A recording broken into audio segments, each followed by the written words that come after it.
αμφιταλαντεύεται ανάμεσα στο πράσινο απειλό χλωράκι που φυτρώνει από τα ρουθούνια και τα μαλλιά της και τη μεσογειακή ζέστη που εξατμίζεται από τα αυτιά της και το στόμα της.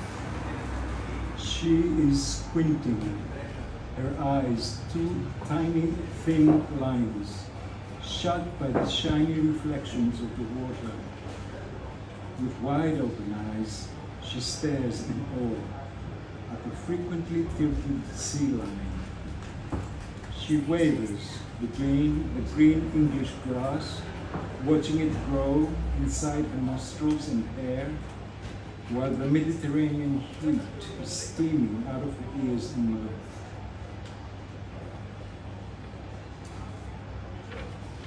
Έχει νερό στα μάτια της, μια σύγχυση στη σκέψη, στη μνήμη, στο βαθύ συναίσθημα, μπρος-πίσω ανάμεσα σε δύο χώρες, ένα βήμα μπροστά, δύο πίσω. Πράσινο βρίον και σταχτή μπρι, καφέ του δάσους και μπλε προσίες. Δεν μπορεί να πάει κάτι λάθος σε αυτό. There is water in her eyes, a confusion of thought, memory, and deep emotion. A back and forth migration between two lines. One step forward, two steps back. Moss green and ash gray, forest brown and Prussian blue. Can't get that wrong.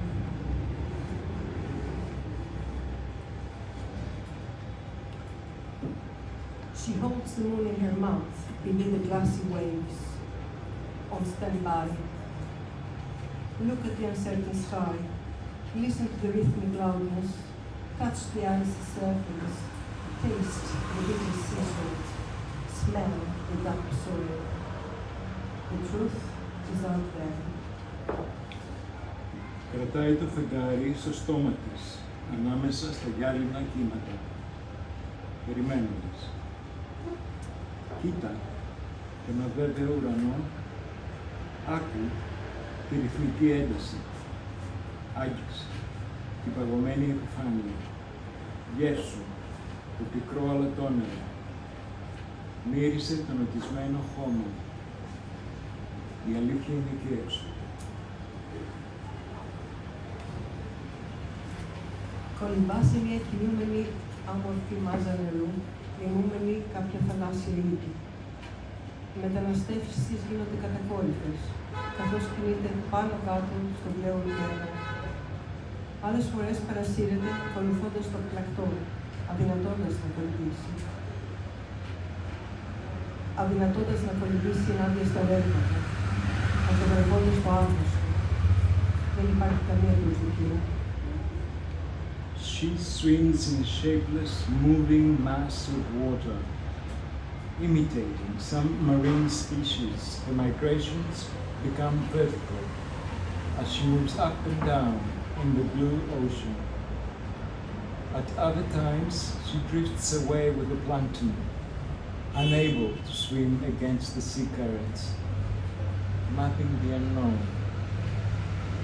There is a lack of expectation.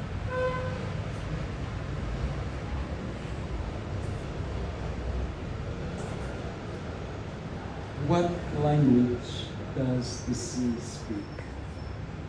Τι γλώσσα μιλάει η θάλασσα?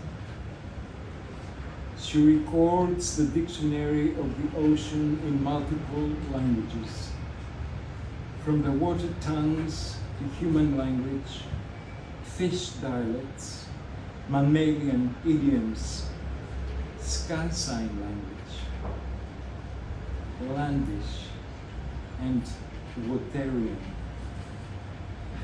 She gazes out to sea, whose stories cannot be told, but can perhaps be imagined. Καταγράφει το λεξικό του ωκεανού σε πολλές γλώσσες. Από τη γλώσσα του νερού στην ανθρώπινη, στις διαλέκτους των ψαριών, στους ιδιωματισμούς των θηλαστικών, στην ορματική του ουρανού, στα στεριανά και τα νεραϊκά. Ατενίζει τη θάλασσα. Οι ιστορίες της δεν γίνονται να υποθούν, αλλά ίσως μπορεί να τις φανταστεί κανείς.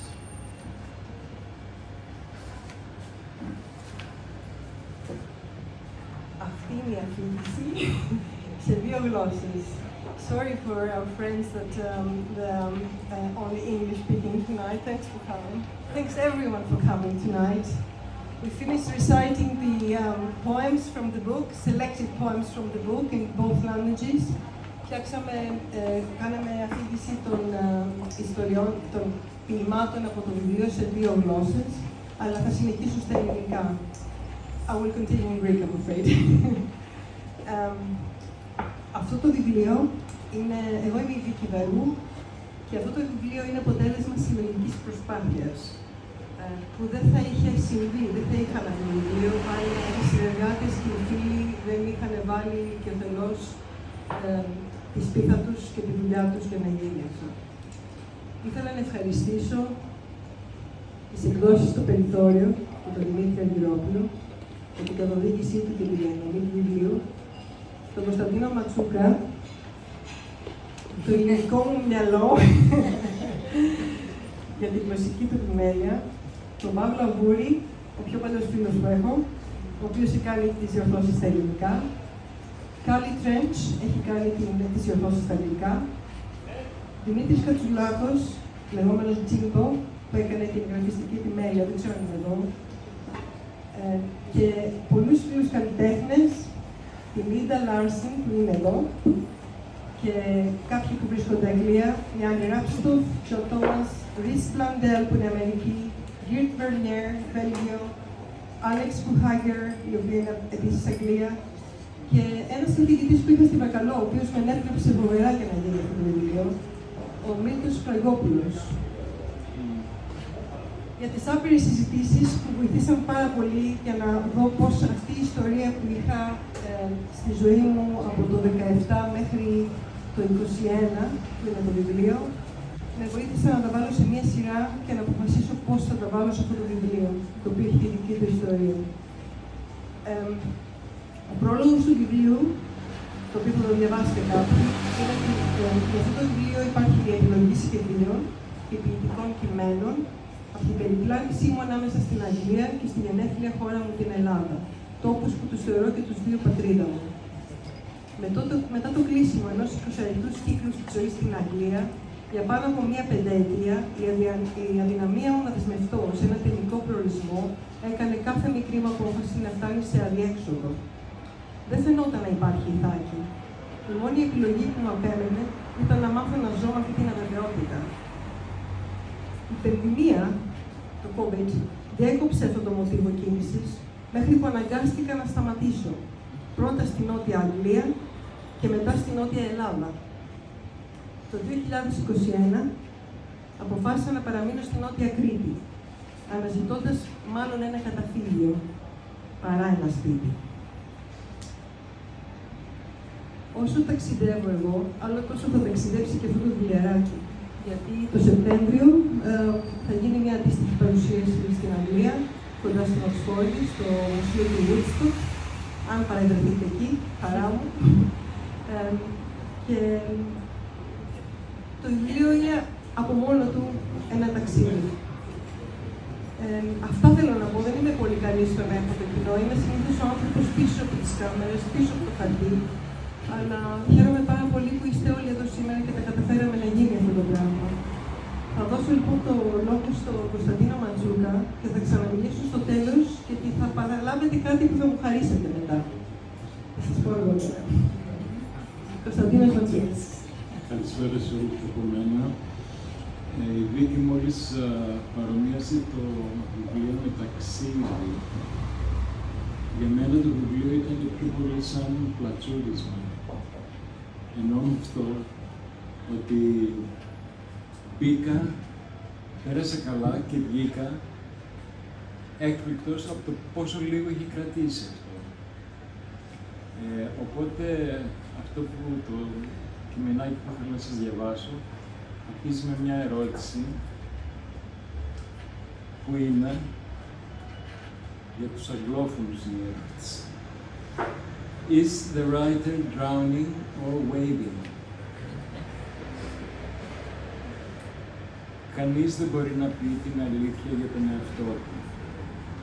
Και η Ιθάκη δεν είναι εξαίρεση. Έχει βέβαια υποθεί ότι η λειτουργία της γλώσσας είναι όχι να πληροφορεί, αλλά να επικαλύπτει. Μπορεί, ενδεχομένως, τα πιο αληθινά κομμάτια του βιβλίου να είναι οι παραπομπές από την Οδύσσεια. Όμως, λίγο μας ενδιαφέρουν τα zigzag στο χάρτη και οι χρονολογίες. Σαφώς η αγωνία του βιβλίου είναι πώς να υπάρξει κανείς έξω από το στοιχείο του, σε έναν ενδιάμεσο χώρο, ούτε εδώ, ούτε εκεί, χωρίς σταθερές. Ένας Σουηδός συγγραφέας ελληνοαυστριακής καταγωγής, ο Άρης Φιωρέτος, έχει πει για τον εαυτό του ότι τα νεύρα του είναι σουηδικά, το δέρμα του ελληνικό, τη ραχοκοκαλιά του γερμανική.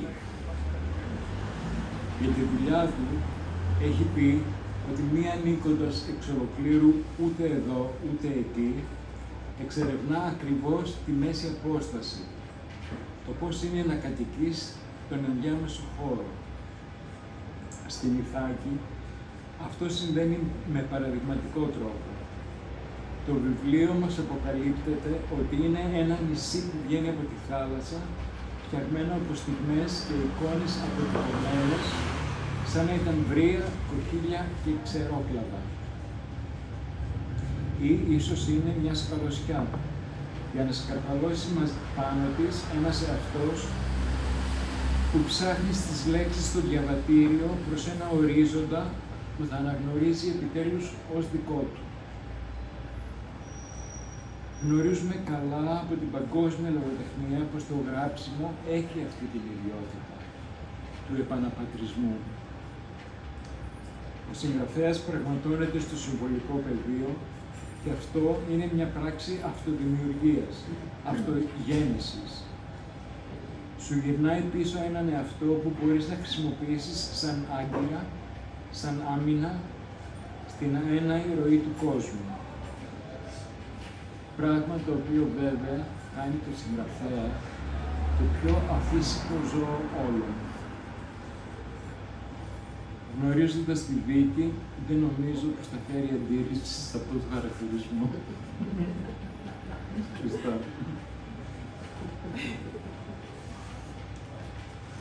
Ευχαριστούμε τον Σαντιόνι και πάνω θα θέλαμε και να μας πει κάτι για την αγωνία του βιβλίου.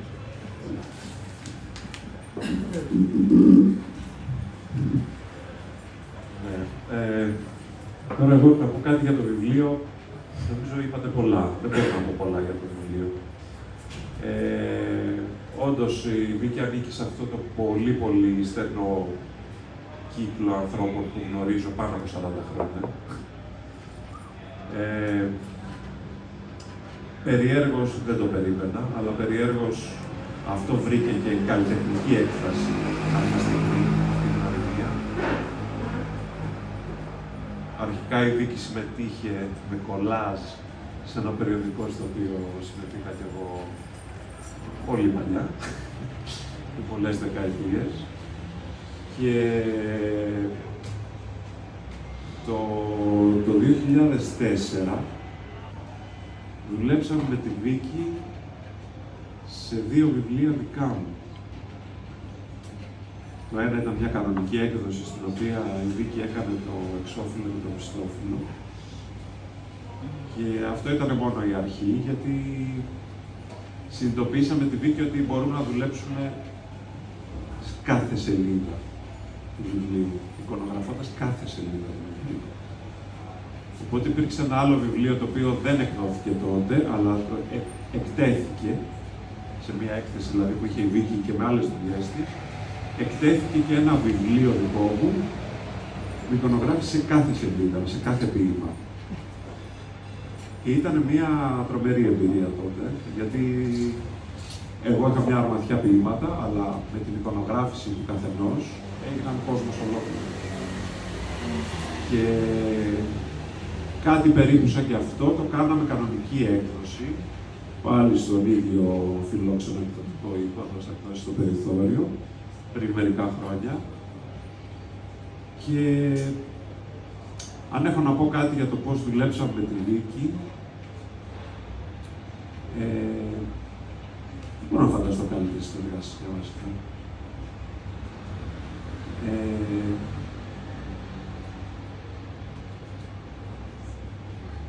Η Βίκη σεβάστηκε απόλυτα ό,τι είχα γράψει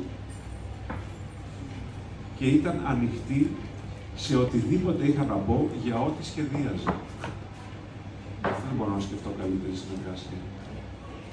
Και είχαμε και την υπομονή και την όρεξη να δουλέψουμε και να συμφωνήσουμε σε ένα τελικό αποτέλεσμα για κάθε σελίδα του βιβλίου, σε ό,τι αφορά τα πάντα. Δηλαδή στο πώς θα κεντραριστούν, ποια θα είναι η εικονογράφηση, στο πού θα μπει, αν θα μπει αριθμό σελίδα, σε κάθε λεπτομέρεια. Παρουσιάσαμε, δηλαδή, είχαμε ένα βιβλίο έτοιμο και πήγαμε στο Δημήτρη και είπαμε αυτό. Μας είχε βάλει τότε ένα περιορισμό, ο οποίος τελικά μας βοήθησε. Μας είχε πει, θέλετε να σας το βγάλω, θα σας το βγάλω.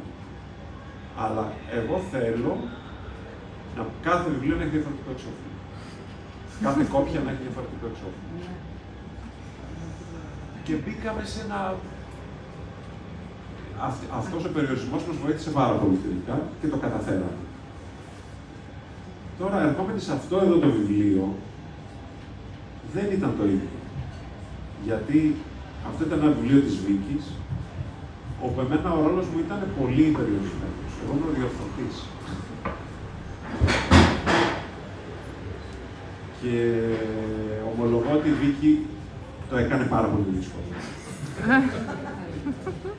Δηλαδή, ο διορθωτής είναι ο άνθρωπος ο οποίος έρχεται, παίρνει ένα βιβλίο, παίρνει τα κείμενα ενός βιβλίου, τα διορθώνει και μετά αυτά τα κείμενα θα στηθούν, θα σελιδοποιηθούν και θα χρειαστεί να τα ξαναδιορθώσει. Η Βίκη αυτή τη διαδικασία, αντί να γίνει 2, άντε 3 φορές, έγινε 20 φορές. Δεν ξέρω τι έγινε. Γιατί η Βίκη άλλαζε συνέχεια γνώμη. Εγώ της έλεγα ότι συγγνώμη, αλλά η διόρθωση είναι κάτι που έπεται. Μπορείς να αλλάξει 100 φορές γνώμη, αλλά η διόρθωση έπεται. Και της είπα ότι έτσι θα... Δηλαδή, εγώ πλέον δεν είμαι καθόλου σίγουρος τι βγήκε το δικαστήριο. Πραγματικά δεν ξέρω. Θα περάσει λίγος καιρός και θα το δω. Θα το ξαναδώ για 30η φορά. Παρ' όλα αυτά η Βίκη ήταν ανοιχτή και σε αυτό, πρέπει να της το δώσω. Ενώ εγώ ήμουν απλός ο διορθωτής, πήρα θάρρος από τις προηγούμενες συνεργασίες μας και έλεγα και εγώ τη γνώμη μου. Αν η σελίδα είναι εντάξει, αν αυτό πρέπει να γίνει έτσι, δηλαδή πήρα και για το εικαστικό κομμάτι εδώ έλεγα τη γνώμη μου. Και ήταν πάλι εντελώς ανοιχτή να την ακούσει. Οπότε και αυτό της το δίνω και θέλω πάρα πολύ να ξανασυνεργαστούμε. Θα συνεργαστούμε, γιατί ετοιμάζουμε ένα βιβλίο. Συγγνώμη για την ταλαιπωρία για τους δυο σας. Αλλά ήταν από τις πιο υπέροχες συνεργασίες που όλοι είχαμε, φαντάζομαι. Κωνσταντίνα, κάτι θέλεις να πεις? Να έχει νόημα το συγγνώμη, θα πρέπει να μην το ξανακάνει. Εντάξει τώρα και εσύ, και εσύ.